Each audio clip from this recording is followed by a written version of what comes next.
Friends, वेदना stories में आपका स्वागत है। मेरी आज की कहानी है झूठ की दीवार। उस दिन लगभग 7 महीने के बाद अपने मायके से ससुराल आई थी मैं। अब तो मेरी नन्ही झुनू भी लगभग 5 महीने की हो चली थी। सासू माँ ने लपक कर झुनू को गोद में लेना चाहा तो वह जोर जोर से रोने लगी। दरअसल इतने दिनों से तो मैं अपनी मायके में ही थी। ऐसे में मेरी गुड़िया के लिए उसके पापा को छोड़कर बाकी चेहरे अनजान लग रहे थे। इतनी बड़ी होने के बाद वह अपने ददिहाल पहली बार आई थी। घर आंगन सबके अपरिचित चेहरे देखकर वह लगातार रोई जा रही थी। अरे, मैं दादी हूँ तुम्हारी, मुझे गैरों की तरह मत देख मेरी बच्ची, मेरी सासू माँ ने कहा, जिसे सुनकर मेरी ननद पीनू भी कहने लगी। यह तो सचमुच हमें परायों की तरह देख रही है। मैंने तो शुरू में ही कहा था कि भाभी की चचगी यही होने दो, पर इस घर में मेरी सुनता ही कौन है। अब भुगतो। जब 5 महीने तक इसने ननिहाल का ही खाया पिया है तो उसका असर इतनी जल्दी कैसे समाप्त हो जाएगा। मेरी ननद रानी का बड़बड़ाना चालू था। वैसे तो जब से इस घर की बहू बनकर आई थी मैं, ननद रानी का व्यवहार मेरे साथ बहुत अच्छा नहीं रहा था। हर बात में उनके ताने उलाहने मुझे सुनने ही पड़ते थे। बातों बातों में वे अक्सर मुझे यह जता देती थी कि यह घर उनका है और मेरी हैसियत एक दासी से ज्यादा नहीं है। अगर मुझे चैन से यहाँ रहना है तो मुझे उनके कहे अनुसार चलना पड़ेगा। उनके इस रवैये से मन बहुत दुखता था। पर सासू माँ का मेरे लिए अगाध प्रेम देखकर मैं ननद रानी का हर बार सहती चली जाती थी।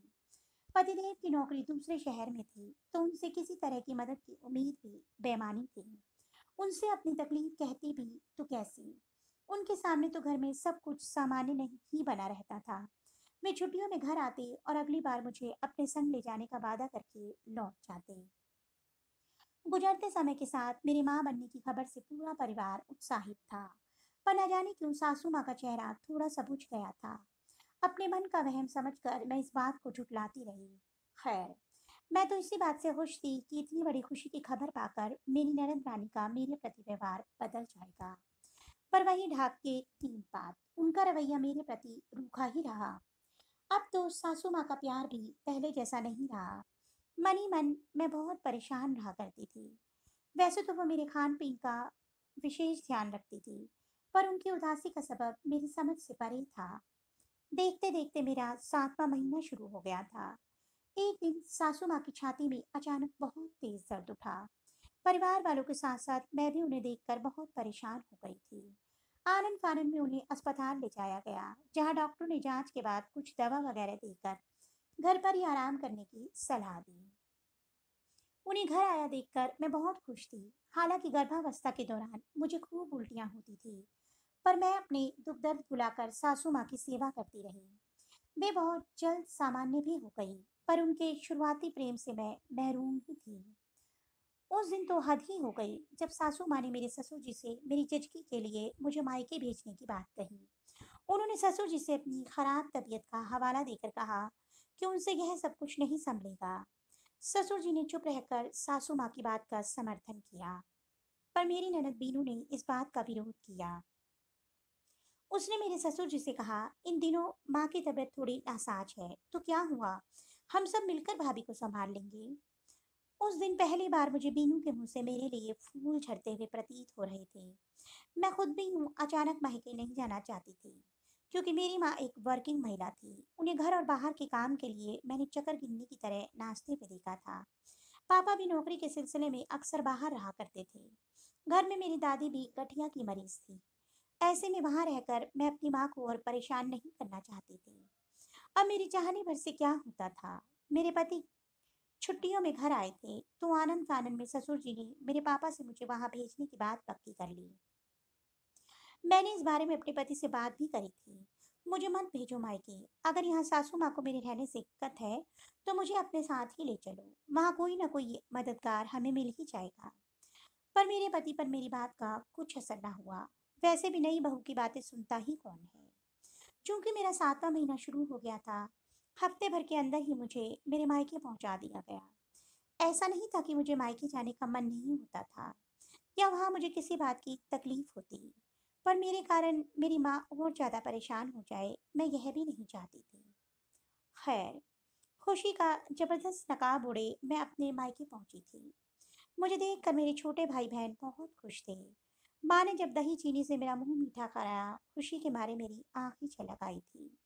मेरी तबीयत तो ठीक है ना मेरी बच्ची? मेरे भरे नयन देखकर माँ ने पूछा। कुछ नहीं, बस सफर की थकान है।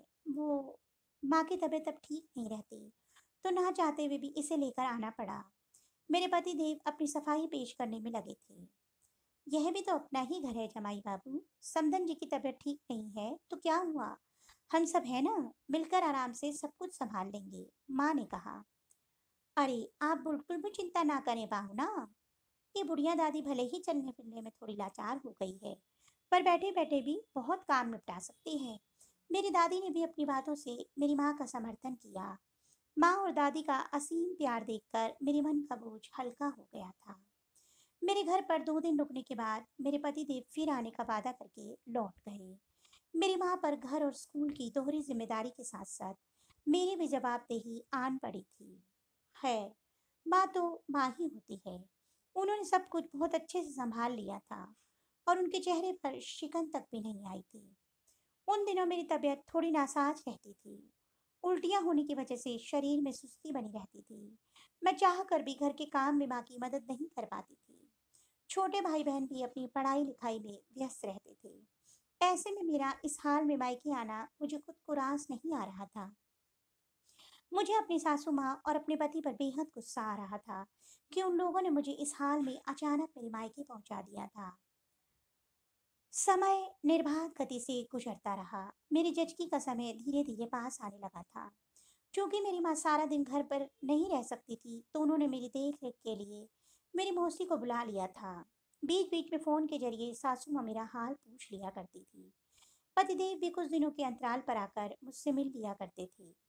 वे लोग चाहे कितना भी प्यार जता लें, पर अंदर से मेरा मन ससुराल वालों के व्यवहार से बहुत दुखी था। 7वें महीने में तो मैं मायके ही आई थी, तो 9वां महीना बहुत जल्द ही शुरू हो गया था। पूरे मायके वालों की जान मुझ में ही अटकी हुई थी। सुबह से रात तक सब मेरी ही तीमारदारी में लगे रहते थे। उस दिन सुबह से ही मेरी तबीयत कुछ नासाज थी।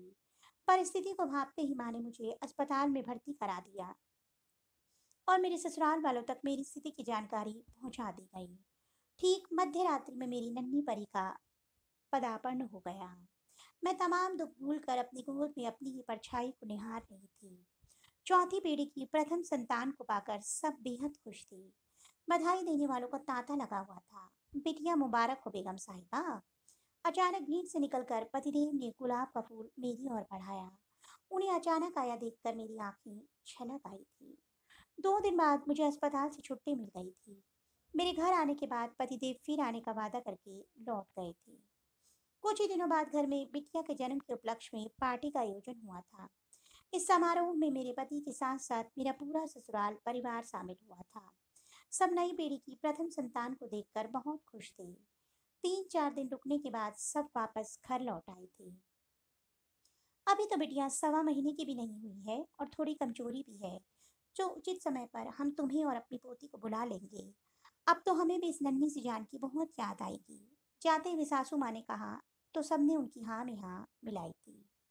मैं बेसब्री से उस उचित समय का इंतजार कर रही थी कि मेरे जाने के बाद मेरी माँ के सिर से दोहरी जिम्मेदारी खत्म हो जाए। देखते देखते मेरी जुनू 4 महीने की हो गई थी, पर ससुराल से हमारे जाने का बुलावा नहीं आया था।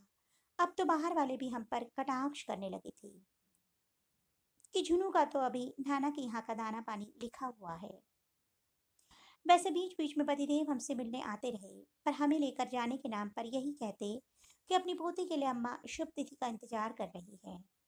आखिरकार जिस दिन चुनू 5 महीने की हो गई, हमारे जाने की अर्थात बच्ची के लिए शुभ तिथि का ऐलान हुआ, जिसे सुनकर मेरे मन को सुकून मिल गया था। वैसे सच कहूँ तो मायके में मुझे बहुत आराम था। झुनू की देखभाल की चिंता नहीं थी, पर माँ के ऊपर अतिरिक्त बोझ से मेरा मन बहुत दुखता था। वैसे भी शादी के बाद बेटियां ज्यादा दिन मायके रह जाएं तो बाहर वालों के पेट में दर्द होने लगता है। आखिरकार वह उचित समय आ ही गया और मैं अपनी झुनू के साथ सबको रुलाकर अपने मायके से रुखसत हो गई। ननिहाल छोड़ते समय मुझसे ज्यादा मेरी झुनू ही रो रही थी। उसका रास्ता रास्ते भर उसका रोना रास्ते भर जारी रहा। अब यहाँ ददिहाल पहुंचकर भी वह सबके अपरिचित चेहरे देखकर सिर्फ रोए ही जा रही थी। वह सिर्फ मुझे और अपने पापा को ठीक से पहचान पा रही थी। ऐसे में मेरी ननद रानी का बड़बड़ाना चालू था। धीरे धीरे पहचान ही लेगी हमें। अरे हमारे घर का बच्चा है तो हमसे कितने दूर रहेगी। सासू माँ ने झेपते हुए कहा। हमें आए हुए लगभग 1 सप्ताह हो गए थे, पर हमारी झुनू अपने ददिहाल में किसी को ठीक से पहचान नहीं पाई थी। वह मनी मन अपनी नानी मौसी मामा सबको याद करके ठुनकती ही रहती थी। मेरे पति की अपनी नौकरी पर लौटते ही मेरी मुश्किलें और भी बढ़ गई थी। मेरे सिवा सिर्फ उनकी ही गोद में झुनू जाती थी। अब तो वह जितनी देर सोती उतनी ही देर मैं घर के काम कर पाती थी। इस बात को लेकर मेरी ननद रानी अक्सर घर में कलह किया करती थी। और भेजो अपनी बहू को मायके। इसके पहले कि मायके में आराम फरमा रही थी और यहाँ आने के बाद भी हम नौकरानी की तरह खट रही हैं। और ये आराम से बच्ची को गोद में लिए बैठी रहती है। रोजाना यही रटे रटाए डायलॉग सुनकर जीना हराम करके रखा था। उस दिन घर में कोई नहीं था और सासू माँ किसी से फोन पर बातें कर रही थी। बहू शब्द सुनकर मेरे कान खड़े हो गए। मैं ठिठक कर उनकी बातें सुनने लगी। मैंने जानबूझकर बहू को उसके मायके थोड़े ही ना भेजा था। उसे अचानक मायके भेजने के फैसले से उसकी माँ को थोड़ा कष्ट जरूर हुआ होगा, पर मैं क्या करती। मैं भी तो मजबूर थी। बीनू को तो तुम जानती ही हो। हमारे लाड प्यार के कारण वह बचपन से ही थोड़ी जिद्दी हो गई थी। रही सही कसर हमारे पड़ोसियों ने पूरी कर दी। बगल वाले जिग्नेश जी के परिवार में 4 बहुएं हैं और उनकी इकलौती बेटी कंचन बीनू की सहेली है। उनके यहाँ बहुओं की कोई कदर नहीं है। सास ननद के सामने उनकी हैसियत नौकरानी जैसी है। वही सब देख सुनकर तो बीनू खट बड़ी हुई है और वैसा ही व्यवहार वह अपनी भाभी के साथ करती है। हमने बहुत कोशिश की कि बेटे की शादी के पहले उसका ही ब्याह कर दें, पर यह हो ही नहीं पाया। बहू को पूरे 9 महीने उल्टियां होती रहीं। ऊपर से बीनू का ऐसा अक्खर स्वभाव। इसीलिए मैंने अपनी बीमारी के बहाने ही उसे अपने मायके भेज दिया। अब ऐसे हाल में उसे उसके पति देव के साथ भी नहीं भेज सकती थी। नई जगह जाकर मेरे बेटे के ऑफिस जाने के बाद वह तो बिल्कुल अकेली पड़ जाती ना। भले ही उसकी माँ वर्किंग है, पर माँ जैसी ममता और देखभाल कहाँ मिल सकती थी। कहती हुई सुबह रही थी सासू माँ। उनकी बात सुनकर मेरी आंखों से अश्रु की धारा बह निकली। अब मुझे माजरा थोड़ा थोड़ा समझ आने लगा था। सासू माँ का प्यार कहीं गया नहीं था। उनकी भावनाएं मेरे लिए भले ही कुछ पल के लिए थम सी गई थी। इसलिए कहा गया है कि सत्य कभी कभी झूठ की बदली में छुप जाता है। उनके बरसते ही सत्य अपने असली रूप में आ ही जाता है। जिसे मैंने उस पर महसूस किया। बस एक ही सवाल मेरे जहन में कौन रहा था कि अगर मेरी जगह पर परिवार का कोई और सदस्य होता तो क्या उसे भी बाहर का रास्ता दिखाकर अपनी जिम्मेदारियों से मुंह मोड़ लिया होता। सच में दोस्तों, जहाँ बहू को 1 घंटे भी मायके में बिताने के लिए न जाने कितनी ही मिन्नतें करनी पड़ती हैं, वहीं छोटी सी भी जरूरत आन पड़ने पर बिना कुछ सोचे समझे उसे मायके के सहारे छोड़ देना कहाँ तक उचित है। और एक बात और, भले ही सासू माँ की सोच बहुत अच्छी थी, पर क्या अपनी जिद्दी बेटी की हर अनुचित बात सहना उचित है। बहू के लिए ससुराल कब उसका घर बन पाएगा।